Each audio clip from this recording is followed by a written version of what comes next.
চাঁদাবাজি করে, ইফটিজিং করে, দখলবাজি করে যেই হাত দিয়ে, ওই মুনকার থামায় দেওয়ার জন্য আল্লাহর দে আমাদেরও দুটি হাত আছে না নাই? আমাদেরও হাত আছে, থামাইতে হবে, থামাইতে হবে, হিম্মত করতে হবে।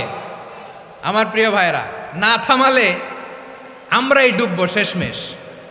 আমাদের বাঁচার জন্য হইলেও থামাইতে হবে।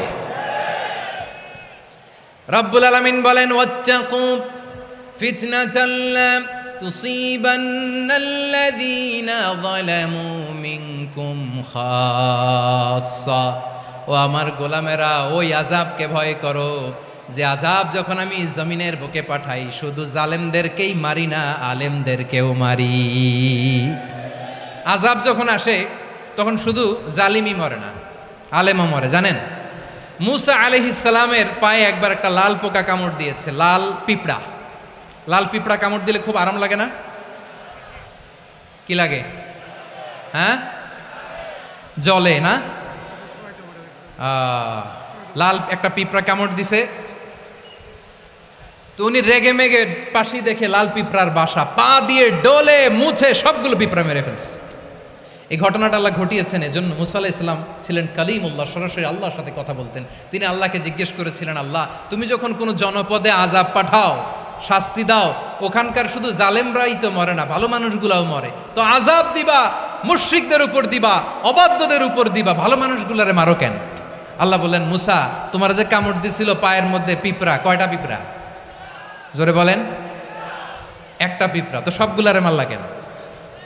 রেগে মেগে পুরো পিঁপড়ার বাসা ভেঙে ম্যাসাকার করলা কেন? এই মুসা, আমি যখন অ্যাকশনে যাই, আমি যখন শাস্তি দেই, তখন এত বাস বিচার করা হয় না, বাস বিচার করা যায় না। যখন অ্যাকশনে যাওয়া হয় ওইটা ডাইরেক্ট অ্যাকশন হয়ে যায়। চিল্লায় বলো ঠিক কি না? এজন্য আমাদের বাঁচার জন্য হলেও এই পাপ থামাতে হবে, এই শয়তানের অট্টহাসি থামাতে হবে, অন্যায় অপরাধ সমাজ থেকে আমাদের থামাতে হবে। কারণ আযাব আসলে ওরাও মরবে, আমরাও মরব। একটা জাহাজ 2 তলা, আপনি আছেন 2য় তলায়, শুনতেছেন? শুনতেছেন? জাহাজ কয় তলা? আপনি কোন তলায়? 2য় তলায়। নিচের তলার কিছু লোক জাহাজের তলা ছিদ্র করতে আরম্ভ করছে। কি ছিদ্র করতেছে? আচ্ছা, জাহাজের তলা ছিদ্র করলে তলা দিয়ে কি ঢুকে? এখন আপনি যদি বলেন আমার কি, আমি তো 2 তলায়, আমার কি, আমি তো সেফ, আমি ইন দ্য সেফ জোন, আমি তো ভালো আছি, আমি তো ভালো আছি, ওরা ছিদ্র করে ওরা মরবে। আসলে কি শুধু ওরা মরবে, নাকি তলা ফুটো হলে ভিতরে পানি ঢুকলে আপনারও সলিল সমাধি হবে? তলা দিয়ে যখন পানি ঢুকবে, জাহাজ ঢুকলে আপনিও মরবেন। এজন্য নিজে মরার আগে ওই পাগলগুলোর নিচতলায় যে থামাতে হবে। চিল্লায় বলেন ঠিক কি না?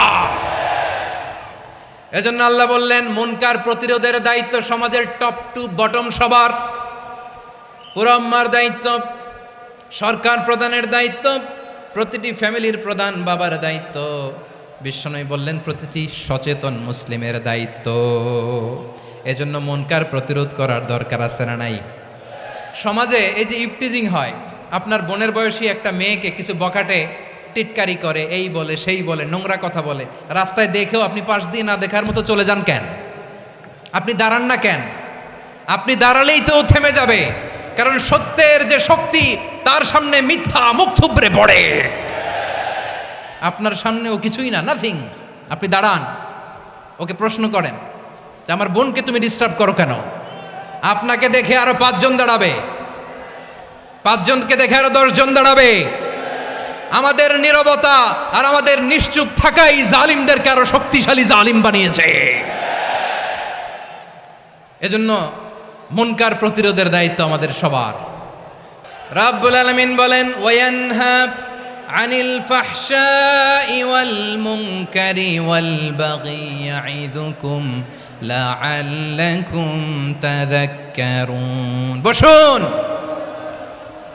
আল্লাহ বললেন, আমি অশ্লীলতাকে নিষেধ করি, আমি সব ধরনের মন্দ কাজকে নিষিদ্ধ করি, সব শেষে আমি সীমা লঙ্ঘনকে তোমাদের জন্য নিষিদ্ধ করি।